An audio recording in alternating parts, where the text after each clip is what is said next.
परमेश्वर पिता आपका वचन कहता है कि और कोई नाम मनुष्य जाति को नहीं दिया गया जिसके द्वारा हम उद्धार पा सके। यीशु तूने कहा जो कुछ तुम मेरे नाम से मांगोगे पिता वो तुम्हारे लिए कर देगा। पिता मैं यीशु के नाम से तेरे पास आता हूं। पुकारिए उस नाम को जो पवित्र है, जो जीवित है, जो सबसे ऊंचा नाम है, प्रभु यीशु मसीह का नाम।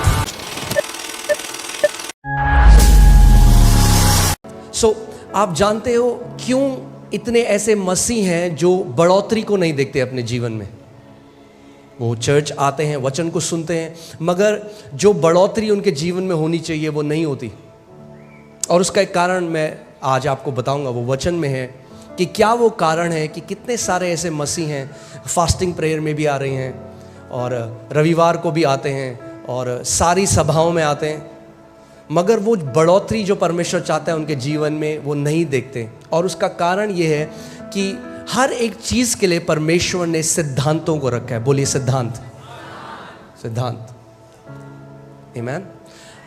ऐसा नहीं है कि परमेश्वर कुछ लोगों के जीवन में करता है और कुछ का उसका मन नहीं करता, वो कहता है नहीं नहीं ये इनके नहीं करूँगा, मैं इसके करूँगा। वो ईना मीना मोही मोड़ नहीं कर रहे।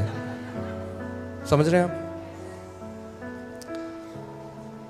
परमेश्वर ने जो सिद्धांत रखे हैं वो हर किसी के लिए है।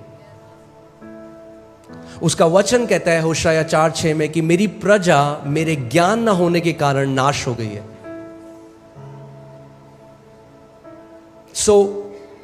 अगर हमें परमेश्वर के वचन का ज्ञान नहीं है तो क्या होगा? जो परमेश्वर चाहता है, जो सिद्धांत उसने हमारे लिए रखे हैं, अगर हम उनको नहीं समझेंगे तो जो बढ़ोतरी वो हमारे जीवन में देना चाहता है, जो कार्य वो हमारे जीवन में करना चाहता है, वो हो नहीं पाएगा। इसीलिए परमेश्वर चाहता है कि हम उसके वचन में बढ़ते रहें। आप देखेंगे क्या लिखा है, मेरे ज्ञान न होने से मेरी प्रजा नाश हो गई है। तूने मेरे ज्ञान को क्या ठहराया है? तुच्छ माना। वो लोग, वो मसीह लोग आज जो नाश हो रहे हैं, उनके पीछे ये कारण नहीं है कि शैतान बहुत बड़ा है। शैतान बड़ा नहीं है, वो इसीलिए क्योंकि उन मसीहों ने परमेश्वर के ज्ञान को तुच्छ जाना।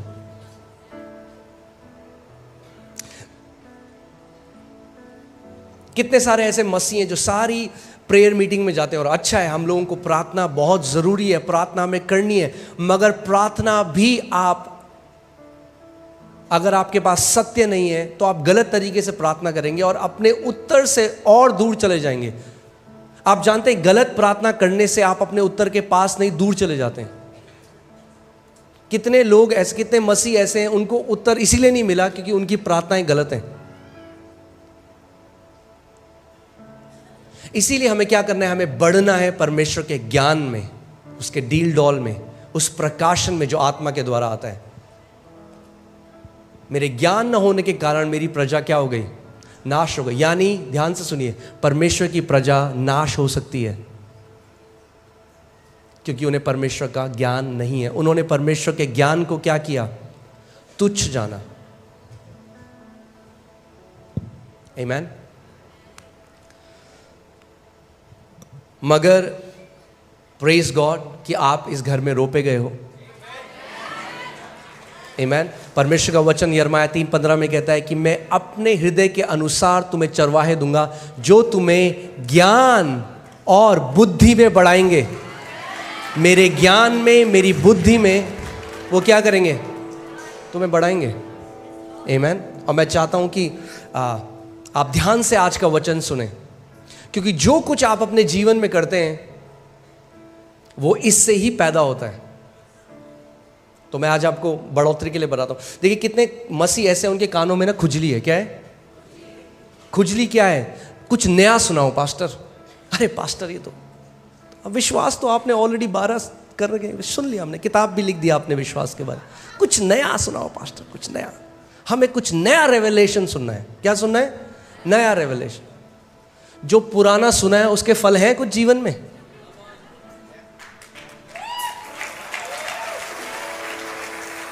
क्या करोगे नया सुन के अगर पुराने के फल ही नहीं आए तो? बात नया प्रकाशन सुनने की नहीं है, बात यह है जो आपने सुना उन फलों को फलाने की है। आमेन। और इसीलिए मैं आपको बता रहा हूं, मैं आज आपको एक सीक्रेट, एक कुंजी दे रहा हूं बढ़ोतरी की। इतना आसान है बढ़ना कि आपको लगेगा अरे कैसे मैंने मिस कर दिया। बहुत ही आसान है। आप जानते हैं क्या है? वचन में चलते हैं। पहला कुरिन्थियों 3 उसकी 6वीं आयत देखिए। यहां पे पौलुस प्रेरित क्या कहते हैं? मैंने पौधा रोपा, अपोलोस ने उसे सींचा, पर किंतु परमेश्वर ने उसको बड़ा किया। इंग्लिश बाइबल से गॉड ब्रॉट इंक्रीज, यानी परमेश्वर बढ़ोतरी लेकर आया।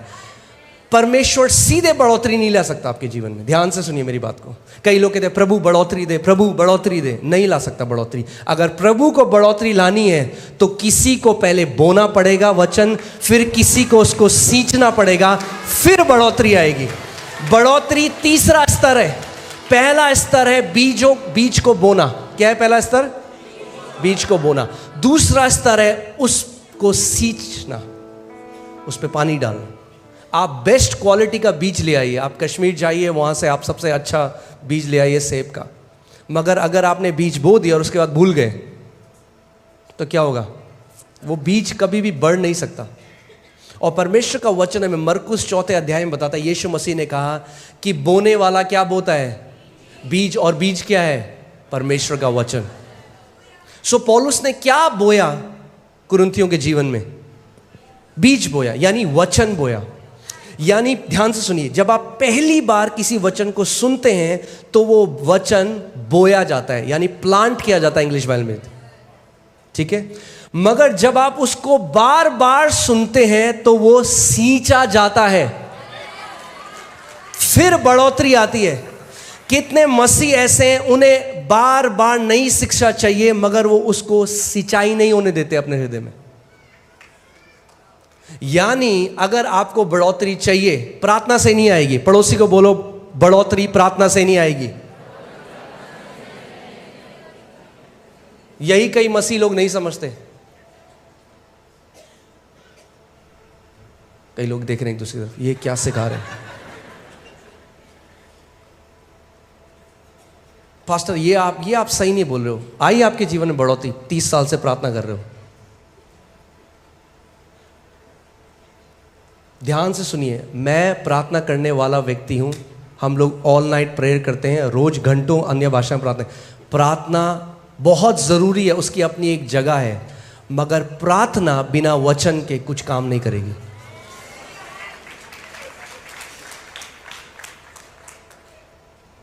बोने वाला प्रार्थना बोने नहीं गया, बोने वाला क्या बोने गया? बीज। आप प्रार्थना के द्वारा आपने नया जन्म नहीं पाया। परमेश्वर का वचन कहता है, पहला पत्रस 1:23, तुमने परमेश्वर के अविनाशी वचन के बीज के द्वारा नया जन्म पाया है। आदि में क्या था? वचन था। प्रार्थना बाद में आई, पहले वचन था। पहले वचन आता है, फिर उस वचन के अनुसार आप प्रार्थना करते हैं। कितने लोगों को समझ में आ रही है मेरी बात? पहले प्रकाशन आता है, फिर प्रार्थना आती है। प्रार्थना बहुत जरूरी है। ध्यान, वो मत सुनना जो मैं नहीं कह रहा हूं, वो सुनना जो मैं कह रहा हूं। मैं नहीं कह रहा हूं प्रार्थना की जरूरत नहीं है, मैं कह रहा हूं प्रार्थना बहुत जरूरी है, मगर पहले हमें वचन का प्रकाशन चाहिए। कई लोग प्रार्थना को कैसे सोचते हैं, वो सोचते हैं कि वो अलादीन के चिराग की तरह है। हम बोलेंगे हालेलुया हालेलुया हालेलुया, प्रभु दे दे दे दे दे, प्रभु दे दे दे दे दे दे दे दे दे दे दे दे। नहीं, हमें वचन का प्रकाशन चाहिए, ठीक है। सो वापस उस वचन में आते हैं। पौलुस कह रहा है, मैंने बोया, अपोलोस ने उसको सींचा, और परमेश्वर ने क्या करी? बढ़ोतरी दी। बहुत आसान है। यानी एक बार किसी भी वचन को सुनना काफी नहीं है। अगर आप बढ़ोतरी चाहते हैं तो उस वचन को तब तक सुनते रहें, सुबह शाम दोपहर रात सुने, फिर सुने, जब तक बढ़ोतरी को ना देखने लग जाए, जब तक वो फल आपके जीवन में ना आने लग जाए, जब तक दूसरे लोग ना बोलने लग जाए। अगर आप बोल रहे हो कि मैंने जी फेथ सीरीज सुन ली, फिर आपके जीवन में उस विश्वास की सीरीज के फल होने चाहिए। आमीन। सो जिस एरिया में आप वचन को लगातार सुनते रहेंगे, उस एरिया में आप बढ़ोतरी को देखने लग जाएंगे। मैं हमेशा इस बात को सिखाता हूं, केवल क्योंकि बाइबल में लिखा है इसका मतलब यह नहीं कि वो आपके साथ ऑटोमेटिकली हो जाएगा। वो लिखा है, वो बीज है। ये किताब मैं चाहता हूं आप इसको देखो कि जैसे ये बीज का डब्बा है, इसके अंदर बीज है। चंगाई के बीज भी हैं, समृद्धि के बीज हैं, शांति के बीज हैं, जय के बीज हैं, आनंद के बीज हैं। हर एक बीज जो आपको चाहिए वो इसके अंदर है।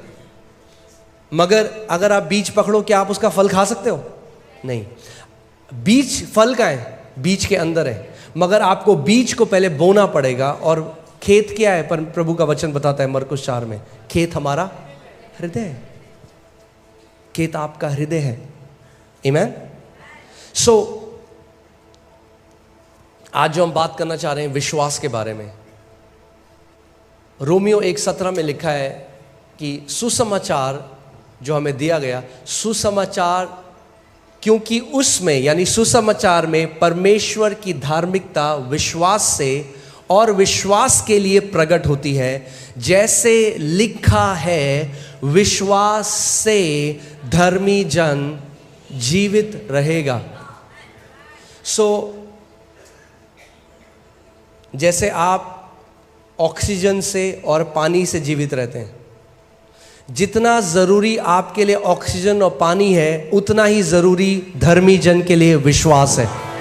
अगर आप विश्वास को नहीं जानते, उस शिक्षा में नहीं बढ़े, तो आपके लिए बहुत मुश्किल होगा एक थ्राइविंग जीवन जीना, एक बढ़ोतरी का जीवन जीना, एक जय का जीवन जीना। विश्वास एक शिक्षा नहीं है, विश्वास हमारे जीने का स्रोत है। क्योंकि धर्मी जन विश्वास के द्वारा जीवित। लोग बोलते हैं अच्छा आप विश्वास की शिक्षा देते हैं, अच्छा हम तो जी ये वाली शिक्षा मानते हैं। नहीं, अगर आप धर्मी जन हैं तो परमेश्वर कह रहा है कि विश्वास की शिक्षा के द्वारा आप जीवित रहेंगे। इसका मतलब विश्वास में चलना और विश्वास में दृढ़ हो जाना एक ऑप्शन नहीं है। क्या बोलेंगे उसको? एक चुन का है पास्टर साहब, विकल्प। हाँ, विकल्प नहीं है, ऑप्शन नहीं है। विश्वास में बढ़ना ही पड़ेगा अगर जय में जीना है तो। आमीन। सो इससे पहले हम इस सीरीज में जाएं, मैं चाहता हूं आप ये निर्णय अपने दिल में बना लें। आज आप ये डिसाइड करें, कुछ भी हो जाए मैं विश्वास में बढ़ूंगा, मैं विश्वास में बढ़ूंगी। कोई भी मुझे विश्वास में बढ़ने से अब रोक नहीं सकता। आपको ये निर्णय, ये डिसीजन आपको लेना पड़ेगा। आपकी मम्मी नहीं ले सकती, आपके पापा नहीं ले सकते, आपका हस्बैंड नहीं ले सकता, आपकी वाइफ नहीं ले सकती। आपको स्वयं ये निर्णय लेना है, मैं विश्वास में बढ़ूंगा और एक योद्धा बन जाऊंगा। आमीन। बहुत आसान है, मुश्किल नहीं है। मैं आपको बता रहा हूं, परमेश्वर नहीं कहता आपको विश्वास कमाने की जरूरत है। आपको कमाना नहीं है, अपने आप ऑटोमेटिकली आता है। आता है, बोलिए आता है। कैसे आता है? कैसे आता है? सुनने से। और वही मसीह लोग नहीं करते। सबसे मुश्किल है लोगों के लिए सुनना। इसीलिए शैतान डिस्ट्रैक्ट करता है। जब आप देखिए, इस कलीसिया को का अगुवा होने के नाते और इतने साल से मिनिस्ट्री में, और जब हम लोग बाहर भी जाते हैं, बहुत आसान है देखना कौन से ऐसे मसीह हैं जिनके जीवन में फल होंगे और नहीं होंगे। मैं यहाँ से देख सकता हूँ आपका एटीट्यूड और बता सकता हूँ आपका जीवन कैसा होगा मसीह में। जब वचन का प्रचार होता है तो मैं आपको बता सकता हूँ, कुछ लोग हैं वो अपने फ़ोन में डिस्ट्रैक्ट होंगे, कुछ लोग हैं बात कर रहे होंगे, मजाक कर रहे होंगे, और फिर बाद में पास्टर मुझे डिप्रेशन है। क्या बोलो आप उन लोगों को? क्योंकि जब वचन भेजा जा रहा था तो उन्होंने उस वचन को ग्रहण नहीं करा। उसका वचन कहता है मैंने अपने वचन को भेजा और तुझे तेरी बीमारियों से चंगा किया है। मैंने अपने वचन को भेजा और तुझे नाश होने से बचाया है। मगर जब वचन भेजा जाता है तो कम मसीह हैं जो उस पर ध्यान धरकर उसे ग्रहण करते हैं। वचन किसके लिए भेजा जाता है? चेयर टेबल के लिए थोड़ा ना, आपके लिए भेजा जाता है। मगर जबरदस्ती नहीं करेगा परमेश्वर। अगर आप उसको ग्रहण नहीं करेंगे वो टकराएगा और वापस आ जाएगा। याद है प्रभु यीशु मसीह ने अपने चेलों से कहा जिस घर में तुम जाओ उस घर का कल्याण बोलना, अगर वो नहीं चाहते तो वापस तेरे पास आ जाएगा।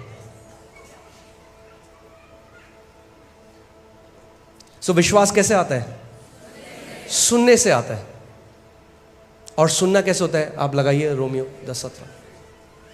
अतः विश्वास सुनने से और सुनना मसीह के वचन से होता है। और इंग्लिश बाइबल में जो रूट वर्ड है, जो असली में जो यूनानी भाषा में जब बाइबल लिखी गई उसमें लिखा है विश्वास सुनते रहने से आता है, एक बार सुनने से नहीं आता। अगर आप विश्वास में चलना चाहते हैं आपको लगातार मसीह का वचन सुनना पड़ेगा। लगातार। Faith comes by hearing, ING, वो एक लगातार चलने वाली प्रक्रिया है। यानी अगर आप सुनते रहेंगे तो आप विश्वास में चलते रहेंगे। ये ऐसा है, आपने देखा है जब जो एरोप्लेन है वो ऊपर जाता है और जब तक उसका इंजन ऑन है वो चलता रहेगा। जहां इंजन ऑफ किया पायलट ने वो नीचे आने लग जाएगा।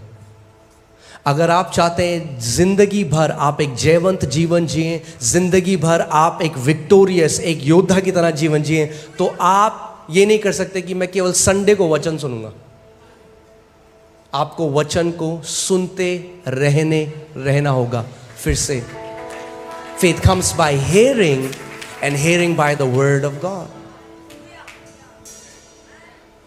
Faith doesn't come by having heard. हाँ जी, सन 57 में सुना था जी हमने ये वचन, नहीं। Amen? So विश्वास क्या होता है? बोलिए विश्वास आता है। आता है तो आने दो उसे, रोक क्यों रहे हो? कैसे आता है? सुनने से आता है। सो मैं आपको बताना चाह रहा हूं जो लोग विश्वास नहीं है जिनके अंदर, वो पता है कौन है? जिनके सुनने के कान नहीं है। सबसे बड़ी प्रॉब्लम, सबसे बड़ी दिक्कत परमेश्वर को जो है वो उन लोगों से है जिनके सुनने के कान नहीं है। बार बार प्रभु यीशु मसीह, आप जब पढ़ेंगे सुसमाचार में, कहता था अगर तुम्हारे सुनने के कान हैं तो सुन लो मैं तुमसे क्या कहता हूं। वही चीज अगर आप प्रकाशित वाक्य में पढ़ेंगे उसमें लिखा है अगर तुम्हारे सुनने के कान हैं तो सुन लो कि परमेश्वर की आत्मा कलीसिया से क्या कहता है।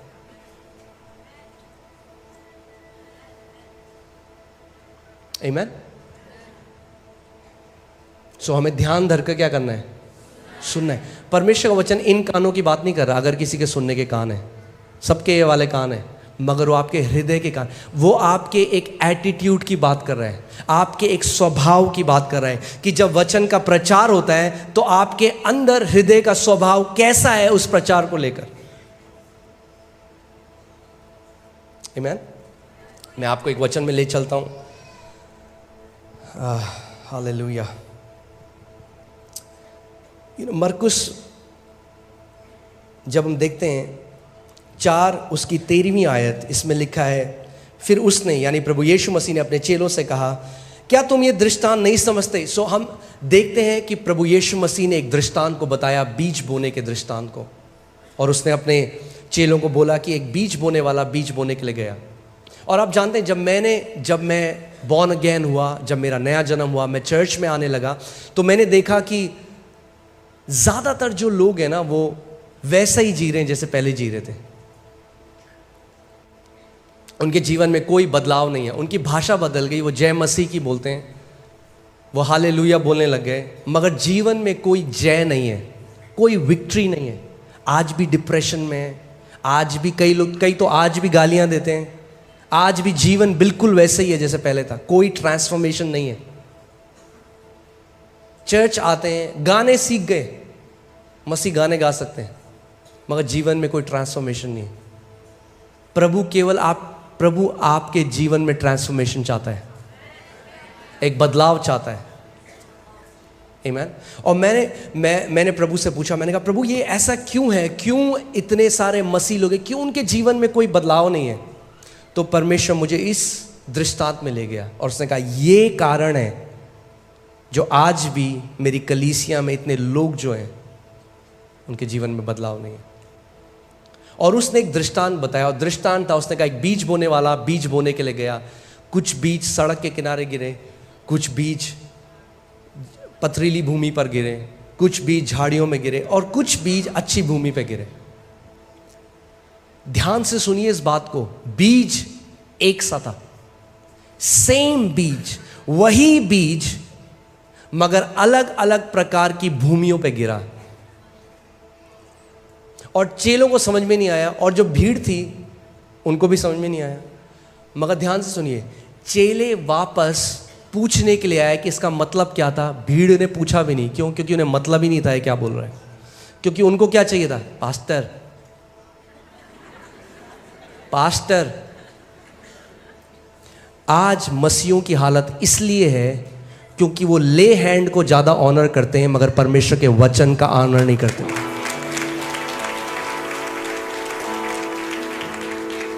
वो 8 घंटे खड़े हो जाएंगे लाइन में कि कोई प्रभु का दास हमारे सर पे हाथ रख दे, मगर 8 मिनट अपने घर में वचन को नहीं खोलेंगे।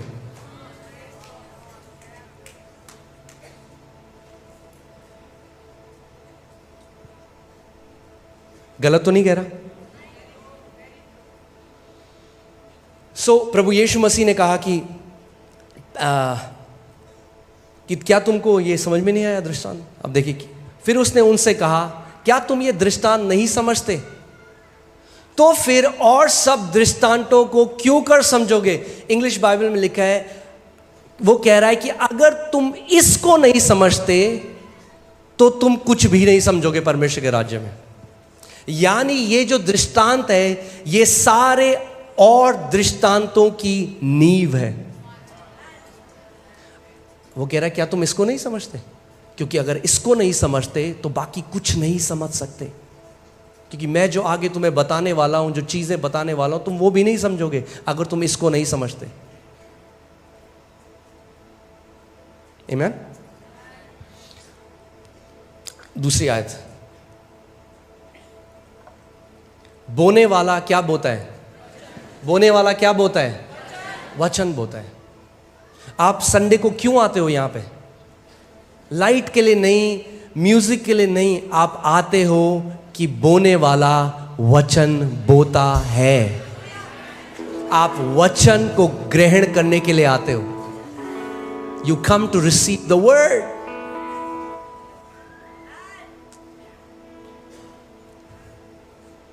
प्रभु यीशु मसीह कह रहे हैं बोने वाला क्या बोता है? वचन को बोता है। यानी ये दृष्टांत एक फिजिकल बीज के बारे में नहीं है, ये दृष्टांत किसके बारे में है? परमेश्वर के वचन के बारे में है। बोने वाला वचन बोता है।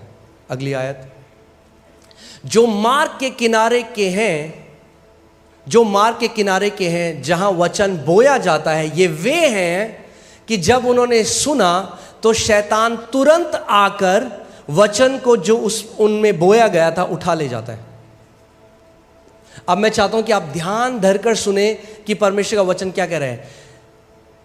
शैतान तुरंत आकर, बोलिए तुरंत। पता है आपको शैतान तुरंत क्यों आता है? क्योंकि शैतान को ज्यादा विश्वास है परमेश्वर के वचन में। वो जानता है कि अगर परमेश्वर के वचन का ये बीज इनके अंदर चला गया तो ये मेरे हाथ से गए।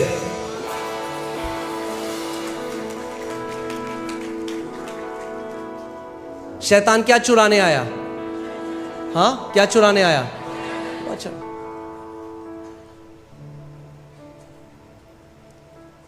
यीशु मसीह ने कहा यूहन्ना 10:10 में कि शैतान चोरी करने, घात करने और नाश करने के लिए आया। मगर शैतान क्या चोरी करता है? वचन। क्योंकि वो जानता है अगर वो वचन चुरा लेगा आपके जीवन से तो वो सब कुछ बाकी चुरा सकता है, क्योंकि चंगाई वचन में है, प्रॉस्पेरिटी वचन में है, सब कुछ परमेश्वर के वचन में है। आदि में वचन था, परमेश्वर का वचन। इब्रानी 11:3 में लिखा है कि सब कुछ जो हम देखते हैं और नहीं भी देख सकते, उस सब की सृष्टि, ये पूरा ब्रह्मांड जो परमेश्वर ने बनाया, ये यूनिवर्स, ये चांद सितारे, जो कुछ परमेश्वर ने बनाए, ये वचन के द्वारा ही उत्पन्न हुए। सो सब कुछ जो आप देखते हो वो किसके द्वारा उत्पन्न हुआ? वचन के द्वारा। देखिए, विश्वासी से हम जानते हैं कि सारी सृष्टि की रचना परमेश्वर के वचन के द्वारा हुई। सारी सृष्टि, सब कुछ जो आप देखते हो, ये बिलियंस, करोड़ों और खरबों जो आप तारे देखते हो, जो ग्रह हैं, जो हमारी गैलेक्सी है, ब्रह्मांड है, सब कुछ जो है, इसकी सृष्टि कैसे हुई? परमेश्वर के वचन के द्वारा हुई। सो यानी जो सब्सटेंस या जो सामग्री जिसके द्वारा परमेश्वर ने सबकी रचना करी, वो उसका वचन है। वचन बिल्डिंग ब्लॉक है क्रिएशन का, उत्पत्ति का, सृष्टि का। आमीन? आप समझ रहे हैं? जैसे आप घर बनाते हैं तो आप क्या डालते हैं उसमें? आप सीमेंट करते हैं, आप फाउंडेशन डालते हैं, आप सीमेंट डालते हैं, उसमें सरिये डालते हैं, तब आप एक घर बनाते हैं, एक स्ट्रक्चर बनाते हैं। तो जो सामान है, वो जो आप सीमेंट लेते हैं, परमेश्वर ने जिस सामान से सब कुछ बनाया वो उसका वचन है। आमीन? सो वापस आते हैं उस दृष्टांत में। सो प्रभु यीशु मसीह ने कहा कि पहले, और ये जो अलग अलग भूमि, जो परमेश्वर का वचन जो प्रभु यीशु मसीह ने बताया, अलग अलग भूमि है, ये दर्शाती है अलग अलग टाइप के लोग जो बैठकर वचन को सुनते हैं, उनके हृदय का एटीट्यूड, स्वभाव, वचन के प्रति जो उनका स्वभाव है। सेम बीज बोया गया, मगर पहली भूमि पर कोई फल नहीं आया, दूसरी भूमि पर कोई फल नहीं आया, तीसरी भूमि पर कोई फल नहीं आया, चौथी भूमि पर 30 गुना, 60 गुना और 100 गुना फल आया। दिक्कत बीज की नहीं थी, दिक्कत भूमि की थी।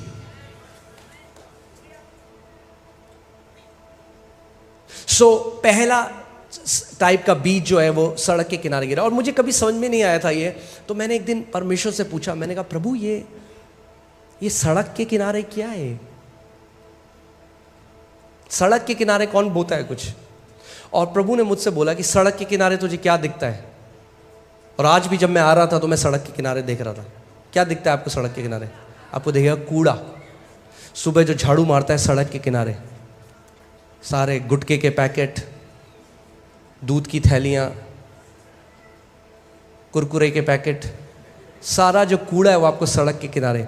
सो ये पहले तरीके के लोग वो लोग हैं जो कलीसिया तो आते हैं, मगर जब वचन प्रचार होता है तो उसको कूड़ा समझते हैं। उनको कोई मतलब नहीं है वचन क्या बताया जा रहा है। वो एक आदत की तरह, या तो वो ईसाई हैं तो संडे को चर्च जाना है इसलिए आ रहे हैं, या दोस्त ले आया तो बैठना ही है इसलिए आ गए, या कई लोगों के अलग अलग कारण होते हैं जिसके लिए वो आते हैं, मगर वो वचन के लिए नहीं आते। आप जानते हैं परमेश्वर का वचन कहता है, जब यीशु ने जब ये दृष्टांत बोला तो वो रोया। इसके बाद वो रोया। वो रोता है क्योंकि आपके जीवन में बहुत कुछ करना चाहता है, मगर क्योंकि आपके हृदय का एटीट्यूड सही नहीं है, इसीलिए वो फल आपके जीवन में नहीं आते। परमेश्वर जबरदस्ती नहीं करेगा।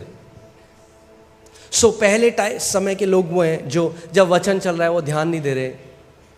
और यही दृष्टांत जब लूका में लिखा गया तो उसने कहा कि ये वो लोग हैं जब वचन प्रचार होता है तो उन्हें समझ में नहीं आता। क्यों समझ में नहीं आता? क्योंकि वो समझना नहीं चाहते, उनका ध्यान कहीं और है। सो वो थाम कर नहीं रखते उसको। आप जानते हैं जब वचन प्रचार होगा, अगर आप सच में समझना चाहते हैं तो पवित्र आत्मा आपकी मदद करेगा उसे समझाने के लिए। अगर आप समझना नहीं चाहते, पवित्र आत्मा जबरदस्ती नहीं करेगा आपके साथ। और ये वो लोग हैं जो वचन उनके कान में तो पड़ता है और वो बीज अंदर भी जाता है, मगर तुरंत, बोलिए तुरंत, तुरंत शैतान आता है और वचन जो उनमें बोया गया था वो उठा ले जाता है। और वो ये रियलाइज नहीं करते कि यही उनके साथ अगले संडे भी होता है, यही उनके साथ फिर होता है। ऐसा करते करते 5 साल निकल जाते हैं, 10 साल निकल जाते हैं, और वो कहते हैं प्रभु ये बंदा तो फल रहा है, मेरे जीवन में फल क्यों नहीं आ रहा? और परमेश्वर कह रहा है मूर्ख, क्योंकि तू मेरे वचन का आदर नहीं करता।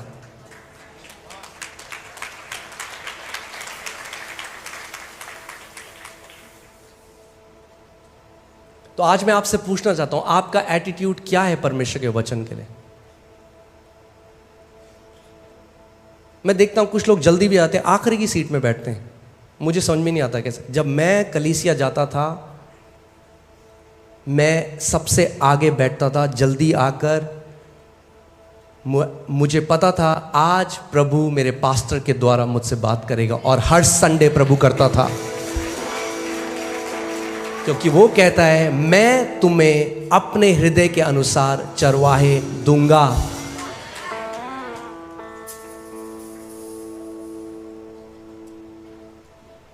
आमीन। सो ये जो पहले श्रेणी के लोग हैं, मुझे नहीं पता आप में से कितने वो आज हैं। अगर आज हैं तो आपके लिए गुड न्यूज़ है, आप अपना स्वभाव बदल सकते हो, आप एक अच्छी भूमि बन सकते हो आज ही। इसीलिए मैं ये वचन आपको बता रहा हूं कि आप अपने हृदय के स्वभाव को बदल दें परमेश्वर के वचन के लिए। मैं जाता था एक जगह जहां प्रेयर होती है, उन्होंने मुझे बुलाया वचन प्रचार करने के लिए, और मैं वहाँ गया। और मैं जब वचन प्रचार कर रहा हूँ, मैं देख रहा हूँ सारे लोग बात कर रहे हैं, आपस में बात कर रहे हैं, हंस रहे हैं। मुझे बड़ा बुरा लगा, इसलिए नहीं कि मैं वचन प्रचार कर रहा था, इसीलिए कि मैंने देखा उस जगह में परमेश्वर के वचन का कोई आदर नहीं है। और जैसे ही मैंने आमीन बोला, सीधे आगे पास्टर जी हाथ रख दो पास्टर जी। मैंने कहा भाग यहां से, क्योंकि आप नहीं समझ रहे कि आप अपने जीवन के साथ क्या कर रहे हो। आप अपने आप को धोखा दे रहे हो, और अगर हम भी ऐसे ही करते रहे तो हम भी आपको धोखा दे रहे हैं। आपकी जिंदगी, यस ले हैंड बहुत जरूरी है। परमेश्वर के दास जब आपके ऊपर हाथ रखते हैं तो इंपार्टेशन आता है, मगर किसी परमेश्वर के दास के ले हैंड से आप जिंदगी भर विक्ट्री में नहीं चल सकते। अगर आपको जय में चलना है तो वचन का आदर करने वाले लोग बनना पड़ेगा।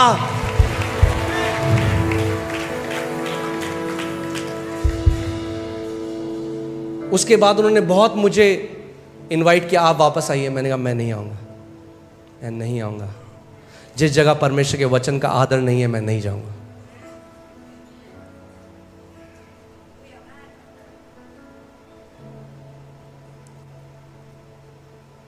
प्लीज परमेश्वर के हार्ट को समझिए, उसके हृदय को समझिए। वो आपके लिए बहुत कुछ करना चाहता है, मगर आप लिमिट कर देते हैं उसको जब आप उसके वचन का आदर नहीं करते।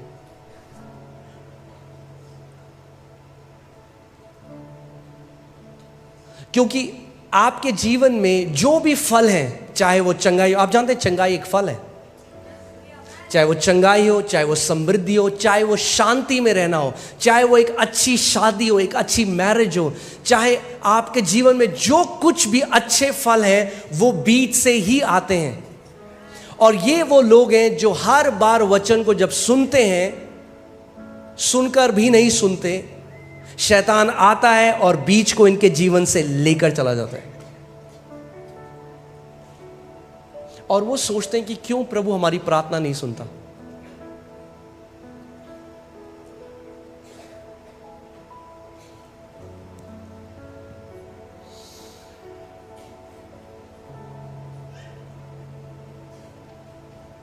आप ये बताइए, अगर ये लोग चर्च 30 साल आए, 40 साल आए, क्या इनके जीवन में कोई फल आएंगे?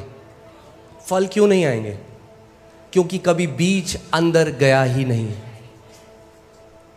और क्या होता है, आप देखेंगे वचन हुआ, कितने लोग, मैं आज आपसे एक सवाल पूछता हूं, कितने लोग जब आप संडे को आते हो और वचन जब आप सुनते हो, कितने लोग आप डिस्कस करते हो उसको संडे के बाद? या आप भरते हाँ, वो कह रही थी, वो ये कह रहा था, और आप उसके बाद पूरे हफ्ते उसको सुनते भी नहीं। बुरा मत मानिए, मैं सच बोल रहा हूं आपसे आज। आप जीवन में कुछ ज्यादा बढ़ोतरी देखने वाले हो नहीं।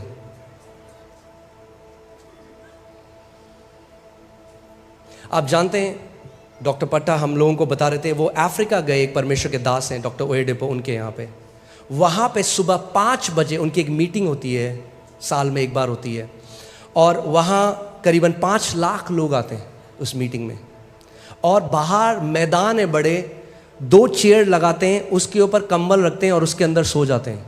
अच्छे घर के लोग, क्योंकि वहाँ रहने की जगह नहीं है इतनी। और सुबह 5 बजे से प्रचार शुरू होता है और रात को 12 बजे तक लगातार वचन सिखाया जाता है। और वो कह रहे थे, हम हैरान हो गए कि ये लोग सुबह 5 बजे से वचन सुन रहे हैं, शाम को 12 बज के रात के, उसके बाद भी ये खाने नहीं भाग रहे हैं, आपस में बैठकर गोले बना लेते रहे, झुंड बना लेते रहे और डिस्कस करते थे, आज हमने ये सीखा, परमेश्वर ने हमसे ये बात करी, और वो आपस में साथ में मिलकर परमेश्वर के वचन को डिस्कस करते हैं।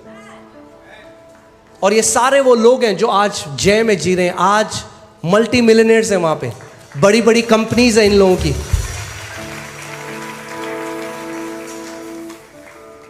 क्यों? क्योंकि वो वचन का आदर कर रहे हैं।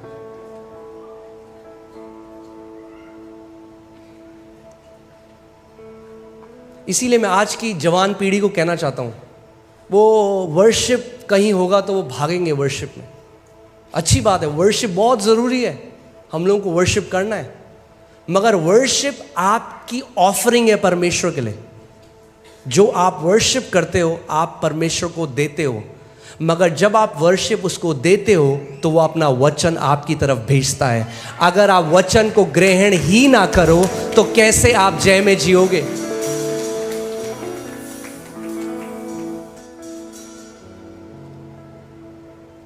I have sent my word and healed your disease। परमेश्वर कहता है, मैंने अपने वचन को भेजा